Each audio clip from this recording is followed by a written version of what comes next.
education, how do you see the move of the government? And more importantly, I assert this, that if the government thinks that our model of education or the education policy needs changes, we need to be more indigenous or rooted in the way and manner we learn, they should make changes at the policy level, not in the manner which is happening in the state of Karnataka.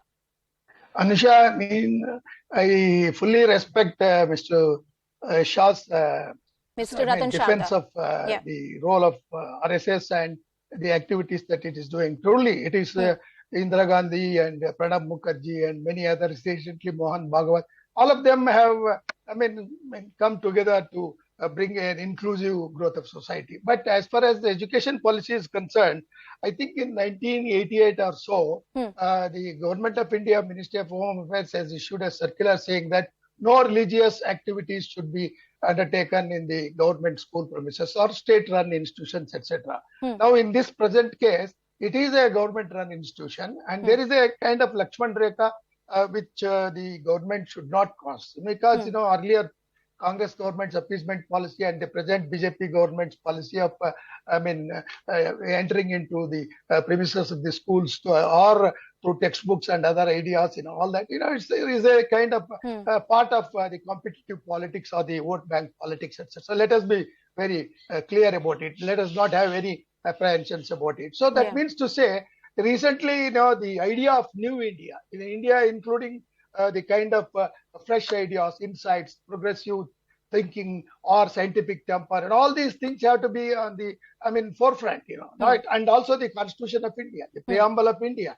And some of these things are more important than entering into either indirectly or through some kind of piecemeal approach, etc. So therefore, I think the present BJP government in Karnataka, in its enthusiasm to spread its whatever impact or influence, a series of incidents which Harish and you have reported, they are also part of the political agenda. There is no doubt about it. But the bigger agenda is to inculcate new values in the minds of our young children, and that too schools and all that. It is okay if you give it for NSS camp, NCC camp, and many other government institutions, many other government-run, whatever these paramilitary organizations or discipline-oriented organizations, etc. But so far, this particular thing, holding RSS camps in a state-run institution or state-funded institution, I think it's the first of its kind. Definitely, Student Federation of India and many others, they were waiting for some or the other point to create some kind of conclusion and all that. That is there. So that means to say, well, sir, my argument is only the educational policy and the constitution of the country. If they don't allow that, no organization with any kind of religious backing or credentials should be allowed at state-run educational institutes, be it any organization of this country. I'm not even going to the debate of Muslim organization or a Hindu organization. I also want Mr. BS Arun to come into this debate. And sir, as Professor Puranik pointed out, that education has remained a politically contested territory. Earlier, it was the appeasement politics of the Congress party that was criticized. Today is a different brand of politics, but each kind of its politics has affected the educational sector, the campuses, the schools, the textbooks and syllabuses. Yes, over the last few months, Karnataka has become a very fertile ground, as much as a laboratory for several experiments by various organizations. Over the last few months, from March onwards, it had been hijab, and political parties made full use of that. The state government, the Karnataka High Court, has upheld the hijab wearing decision. They are against it, and now it has been contested in the Supreme Court, and Supreme Court is likely to give a decision likely this week. Now, having said that, my view also has been that the educational institutions premises used only for educational issues, and not for anything that's outside it. And those programs which are permitted by that particular school or by the government's education department. Other than this, nothing else should be permitted in the school premises, because they are not meant for that. As what is the political messaging, Mr. BS Arun, that the BJP is trying to send in here? If you were to simply put it. In Karnataka, the assembly elections are just about 6-7 months away, and one by one, perhaps the BJP ruled, the BJP government might be trying its hand to, just test the waters as to what happens if we do this, what happens if we don't do this, that kind of a thing they must be. Mr. Ratan Sharda, I'm coming back to you, and I will take in all the points that BS Arun, Professor Chambi Puranik and Arshpreet have raised. My first point, if the constitution says that state-run institutes need to be secular in nature, why allow any organization? I'm not even going to a PFI or a Muslim organization or anything. RSS is an organization which works for the cause of Hindu community in this country. Great work. But perhaps school is not their place.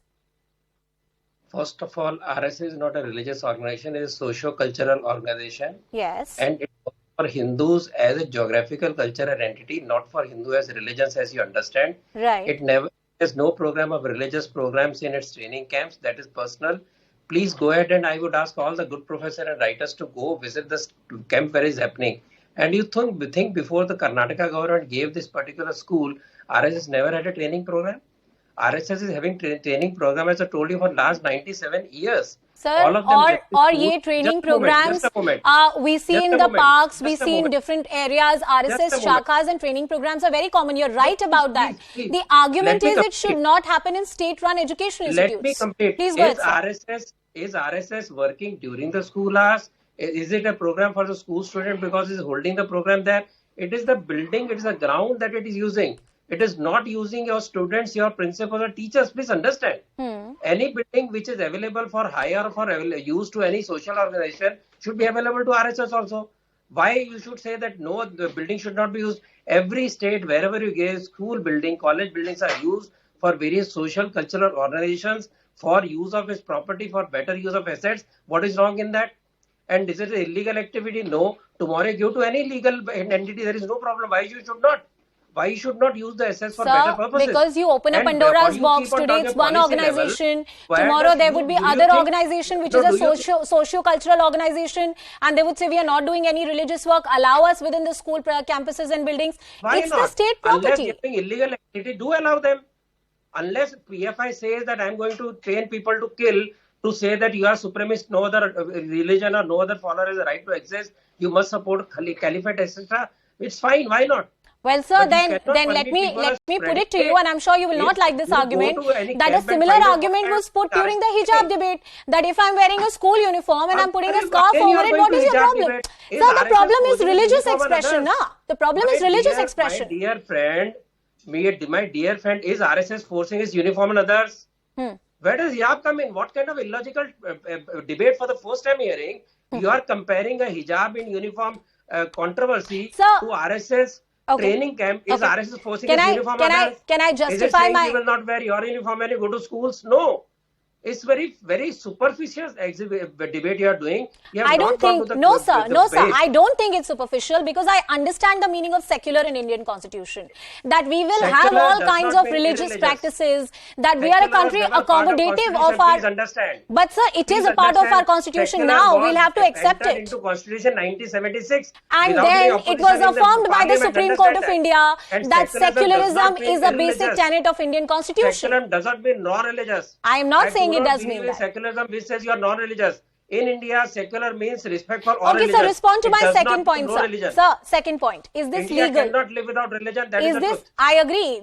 That's the soul of this country. Ask Swami Vivekananda. Read Swami Vivekananda. I have read Swami Vivekananda with all due respect, but I'm asking you, is this legal? Does he say that? What has he said? He said Indians are religious by nature. It's in their blood. So we cannot become non-religious. I'm going to give the last word. I'm going to give the last word to Arshpreet Singh Khadial. Arshpreet, the argument that Ratan Sharda and BJP are making is that this is a socio-cultural activity. And if the building is available to anybody, then why not to RSS? Why are you making a big deal about it? We are not polarizing. You are polarizing. One, the gentleman said that the government is empowered to do so. Yeah. If there is any official notification, any official amendment, any official gazette, I think, they should show it, because the RSS itself is making a U-turn. And number two, he said that, it's just a building, anyone can use it. No, it's not just a building. It's the building of a state-run government school. It does not belong to you. And if the government does not take any action, there are courts. Anybody can take it on hire. Why not? Why can't any legal organization take it on higher? We will make What sure is wrong in that this word? is called Everybody out. in India We is will doing it, make is done. sure that this is called out. And number two, RSS itself cannot take a stand. RSS is denying. Well, we only hope that there is a what consistent education policy which is pursued by the government of Karnataka in line with the ethos of Indian constitution, which is the secular nature. Secular doesn't mean without any religion, but yes, there is a line that policy and law has drawn in this country. With that, it's a wrap. I thank all my guests. Shivani joins you on the other side.